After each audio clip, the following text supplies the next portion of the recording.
বাচ্চার করা আবদার কি আর ফেলা যায়। দিল্লিতে আমাদের সময়ও ছিল খুব কম, তাই মেয়ের মন রাখতে চলে আসলাম পিৎজার দোকানে। সো হ্যালো এভরিওয়ান, কেমন আছো তোমরা সবাই? আশা করছি তোমরা সকলেই খুব ভালো আছো। তো দিল্লিতে আমরা সেদিন গেছিলাম বাড়ি ফেরার জন্য টিকিট কাটতে, আর আমি মেট্রো স্টেশনে বসেছিলাম, আর তোমাদের দাদাভাই গেছিল রেল স্টেশনে টিকিট কাটার জন্য।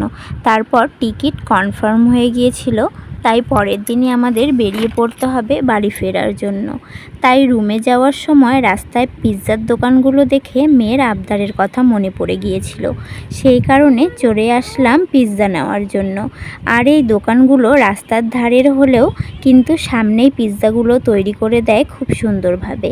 তারপর পিৎজা নিয়ে চলে আসলাম রুমে। মেয়েকে যেহেতু আমাদের সঙ্গে নিয়ে যাইনি, তাই রুমে ফেরার পর যখন পিৎজা নিয়ে এসেছিলাম দেখে তো মেয়ে বাড়িতে হয়েছিল। মরির থেকে আনা ছোট পিৎজাগুলো খেয়েছিল, কিন্তু এই বড় পিৎজাগুলো খাওয়ার খুব ইচ্ছে ছিল ওর। তো সেই পিৎজাটা খেয়ে ভীষণই আনন্দ পেয়েছিল আর খুব খুশি হয়েছিল।